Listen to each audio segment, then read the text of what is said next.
Vous écoutez Zero Day, le podcast qui vous parle de cyberstratégie, de cyberdéfense et de guerre de l'information. Nous vous proposons aujourd'hui une plongée dans le monde des data brokers.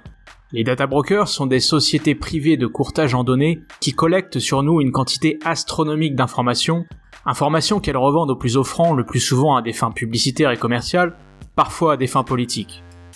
Ces data brokers possèdent sur nous autant, voire plus de données que n'importe quelle agence de renseignement, et ce, dans la plus grande opacité. Dans cet épisode de Zero Day, nous allons voir pourquoi et comment ces sociétés opèrent. La collecte de données personnelles, par exemple à des fins publicitaires, ne date pas d'aujourd'hui. Mais nous avons complètement changé d'échelle. Comme le rappelle l'expert en intelligence stratégique Frank de Cloquement, à partir de la fin du XXe siècle, les développements technologiques tels qu'Internet, l'augmentation de la puissance de calcul des ordinateurs et la baisse des coûts de stockage ont permis aux entreprises de collecter et de stocker de très grandes quantités de données personnelles. Des données personnelles que nous partageons chaque jour, volontairement ou involontairement, sans réaliser qu'elles font ainsi l'objet d'un commerce très lucratif. Ce commerce, c'est celui des data brokers, un commerce qui pèse aujourd'hui plus de 200 milliards de dollars. Il existerait à ce jour entre 3500 et 4000 data brokers. Les plus connus se prénomment Axiom, Experian, Epsilon, CoreLogic ou Datalogics, et il est fort possible que vous n'en ayez jamais entendu parler. La société Axiom prétend par exemple disposer de données sur 10% de la population mondiale, avec environ 1500 informations par consommateur. Alors bien sûr, quand on parle de collecte des données personnelles, on pense généralement aux GAFAM comme Facebook, avant de penser à ces obscurs data brokers. Facebook accumule ainsi quantité de données sur ses utilisateurs pour permettre aux annonceurs, qui font de la publicité via ce réseau social, de mieux cibler leurs prospects. C'est d'ailleurs là sa principale source de revenus. Mais les GAFAM ne sont que la partie émergée de l'iceberg. Les sociétés de courtage en données, ou data brokers, ne sont pas, elles, sous le feu des projecteurs. Elles opèrent donc de manière plus opaque encore que les GAFAM, dont elles rachètent d'ailleurs les données. Dans le monde des data brokers, vous ne savez pas vraiment qui collecte, achète ou revend vos données personnelles et dans quel but. Ces data brokers collectent sur vous des données en ligne, via les réseaux sociaux, les moteurs de recherche, les applications mobiles ou les sites internet. Ils récoltent également des données hors ligne, notamment auprès des grandes enseignes que vous fréquentez. Ils compilent ensuite l'ensemble des informations collectées pour en faire un profil qui peut en dire long sur vos habitudes de consommation, susceptibles d'intéresser telle ou telle marque, sur votre propension au risque, informations d'intérêt pour les banques ou assurances, ou encore sur votre état de santé, dont se soucie grandement l'industrie pharmaceutique. Les data brokers revendent également vos données à d'autres data brokers, qui complètent ainsi ces fameux profils. Prenons un exemple concret. Vous allez acheter un jouet pour l'anniversaire de votre enfant. Vous décidez d'adhérer au programme de fidélité du magasin de jouets. Le magasin de jouets revend vos données à un data broker. Il se trouve que ce data broker possède déjà tout un tas d'informations sur vous et qu'il utilise ces nouvelles données pour compléter votre profil. Le data broker sait déjà ainsi grâce à Facebook que vous êtes amateur de sport et de whisky, ce qui n'est pas incompatible. Il sait désormais que vous êtes parent d'un enfant en bas âge, dont il a d'ailleurs récupéré le nom et la date de naissance. Le data broker va maintenant ajouter votre profil à une liste compilant les profils de milliers de jeunes parents comme vous. Il revendra ensuite cette liste à des entreprises qui commercialisent des produits pour enfants. Vos données sont donc principalement collectées dans un but commercial, mais pas uniquement. Certaines données, certains de vos comportements sur Internet notamment, sont susceptibles de révéler votre orientation politique. Par exemple, certaines pages Facebook que vous avez aimées, ou même des articles que vous avez consultés sur des sites d'information. Les médias sont pour beaucoup très dépendants des revenus publicitaires et collectent donc beaucoup de données sur leurs utilisateurs. Ces données à caractère plus politique peuvent tomber entre les mains des gouvernements. Des géants américains comme Facebook, Google, Apple, Microsoft ou Yahoo ont ainsi par le passé transféré au gouvernement américain les données de leurs utilisateurs, y compris des utilisateurs étrangers. Ces données peuvent aussi être revendues à des sociétés de conseil en vue d'une utilisation politique. Citons le cas emblématique de Cambridge Analytica. Il y a une entreprise qui s'appelle Cambridge Analytica qui a participé à la campagne de Donald Trump pour la présidentielle américaine, qui est accusée d'avoir siphonné les données de dizaines de millions d'utilisateurs de Facebook sans leur consentement. C'est une entreprise, un sous-traitant de Cambridge Analytica, qui a créé en 2014 un quiz. À l'époque, il est possible de récupérer non seulement les données personnelles des gens qui répondent à ce quiz, mais également de tous leurs amis. C'est pour ça qu'ils ont réussi à récupérer autant de données. En l'absence d'une législation véritablement contraignante, les data brokers peuvent ainsi collecter et vendre ces données en toute opacité. Alors tout ceci est-il légal ? Oui, puisque nous donnons le plus souvent notre consentement à des politiques de confidentialité à rallonge, écrites par et pour des juristes.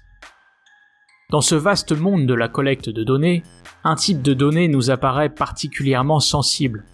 Il s'agit des données de géolocalisation. Il existe quantité d'applications mobiles qui activent la géolocalisation sur votre smartphone, généralement sans que vous ne le sachiez.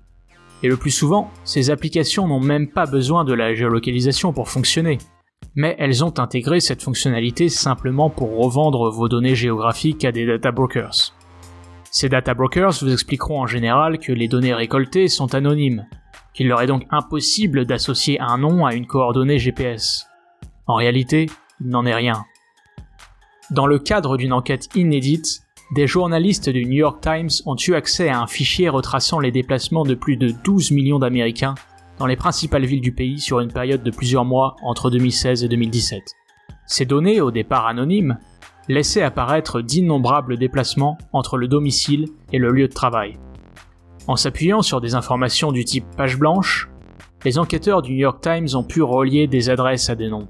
Ils sont ainsi parvenus à identifier et retracer les déplacements de personnes occupant des fonctions importantes, comme des journalistes du Washington Post ou des hauts gradés de l'armée américaine.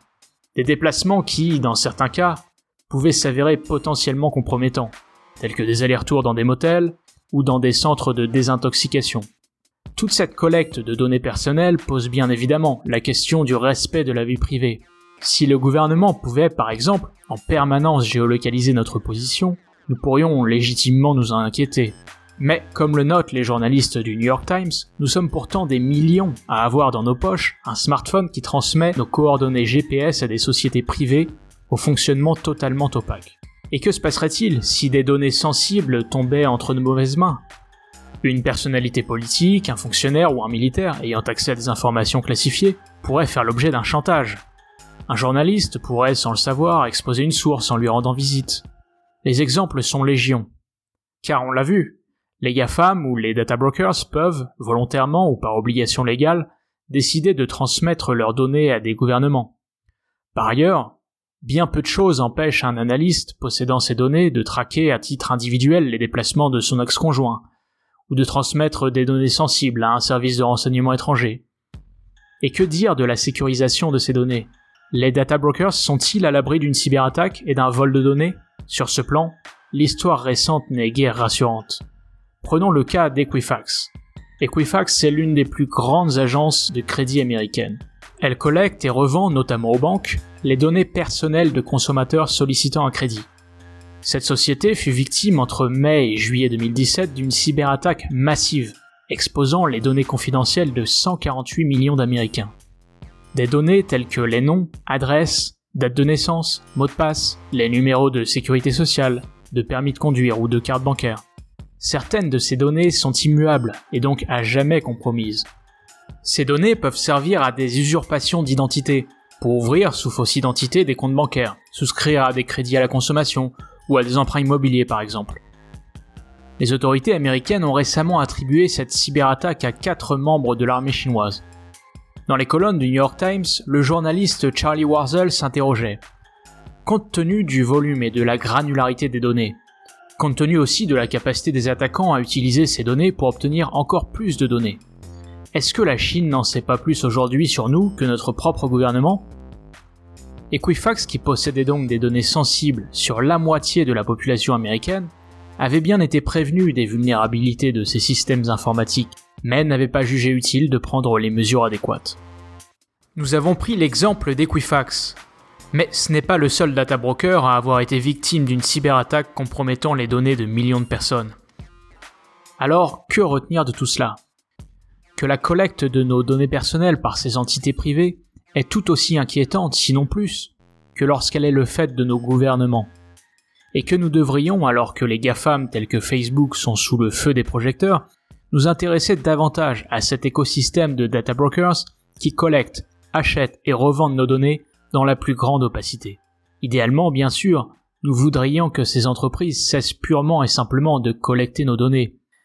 Mais tous ces sites, applications mobiles et services que nous utilisons ne sont gratuits que parce qu'ils gagnent de l'argent en revendant nos données. Serions-nous prêts demain à payer pour utiliser Twitter, Facebook ou Google ?